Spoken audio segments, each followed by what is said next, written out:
Hi guys, it's Jen here, and I can't believe it's Monday already. But I'm back for the Monday marketing tips.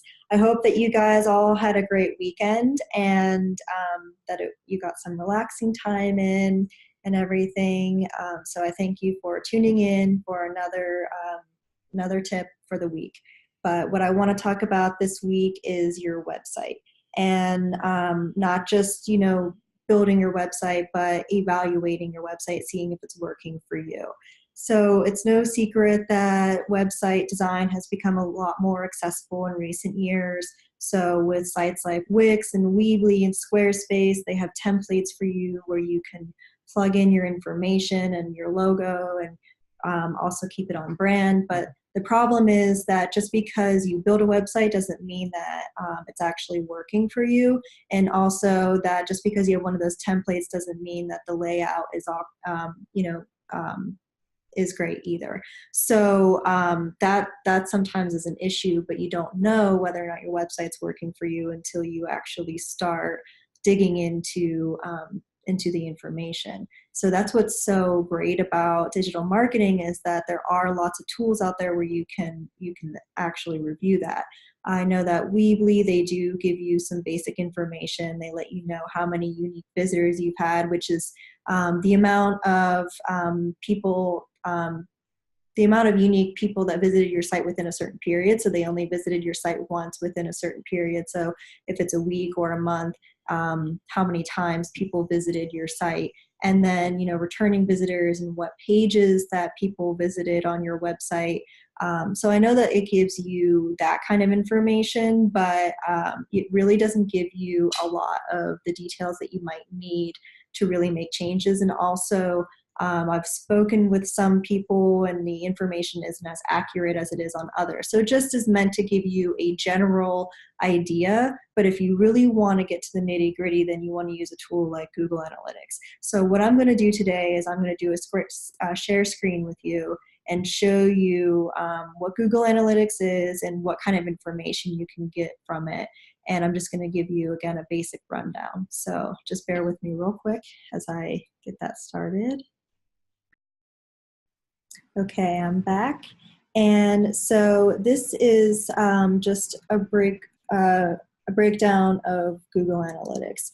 And I'll try to keep it short and sweet for you and not overwhelm you too much. But when you sign up for Google Analytics, you connect your domain name and you have to put a code in your header. We can go over all of that with you in a consultation session. I think that's probably best to save that for that. But when you do have your Google Analytics all set up, it's connected to your website, so it gives you data from traffic to your website. And that's just a very, very general overview of how this works. And so when you do sign up, this might be what you see at first. And this gives you a complete rundown of everything that you can see in this tool. So it'll tell you, if you have, for instance, an e-commerce store, it'll give you an idea of the revenue that generated from your site in the time frame that you have selected. So you can do this, check it by week or by month. However you want to break it down, you can view your website activity. You can see how many people are active right now, and you can see what pages they're viewing on your website. So it gives you that live information too, if you have enough traffic to your website, that is. It'll tell you how people are getting to your website, so whether they are finding it organically, which means they're typing in a keyword that's related to your business or industry. So for instance, for us, if someone were searching for a marketing agency and we came up, that would be an organic search. The direct search, that's another way that people can find you, is by directly typing your name into the search engine.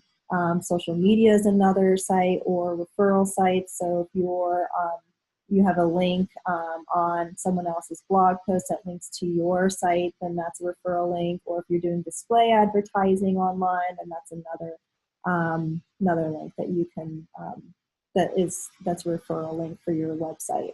So this gives you that information. This is just a general, again, like I said, breakdown of everything. But this is also can be very overwhelming when you first start. So what I'm going to do is show you some other cool things about it that you can if this is overwhelming for you, then you can at least get some kind of idea by looking at this audience overview. So audience overview will show you, again, how many new visitors you've had and how many returning visitors you have. You can see that in this graph right here. You can see how many pages on average people visit on your site.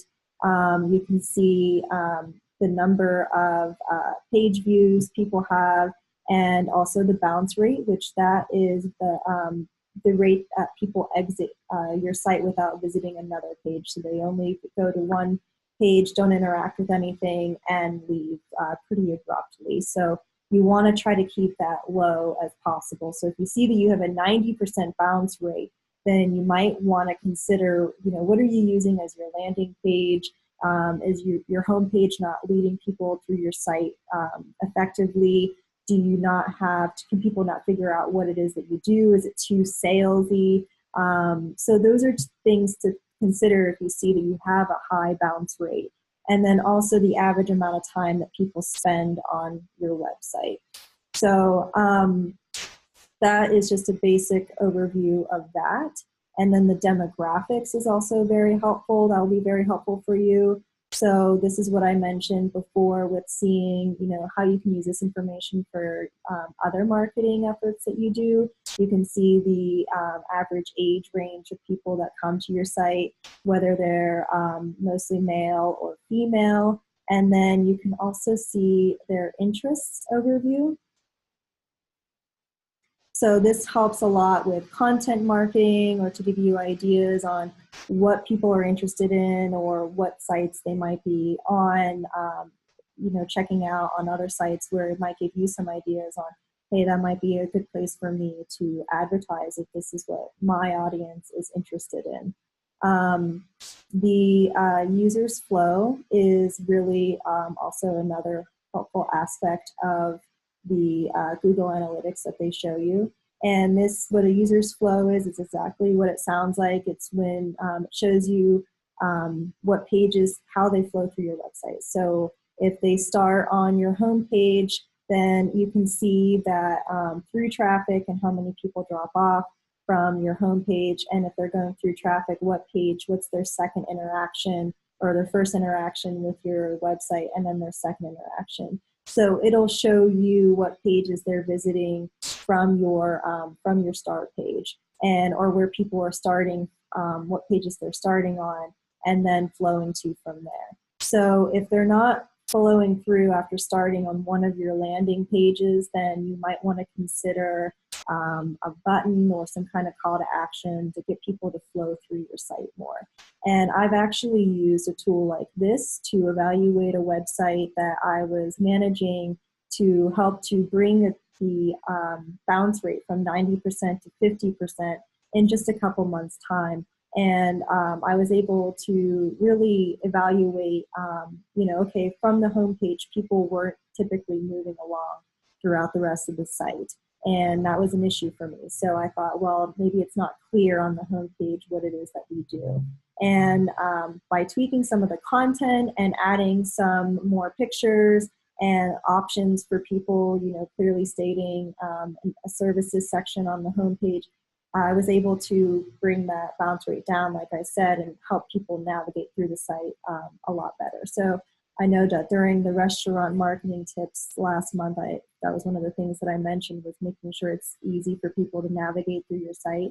And if they're overwhelmed with way too much information, then they're probably not going to want to keep moving forward. So just keep that in mind. But those were the 3 biggest things that you can use to look at your website and see, get an idea of what types of people are coming to your site, what they're interested in, and how they're flowing through your website. So if you are interested in learning more about the different things that I just discussed with Google Analytics and what they all mean, then please set up a consultation with us and we can go over it together one by one. We can even help you connect your website to Google Analytics properly and look at your site together. So that might be the best way for you to understand it.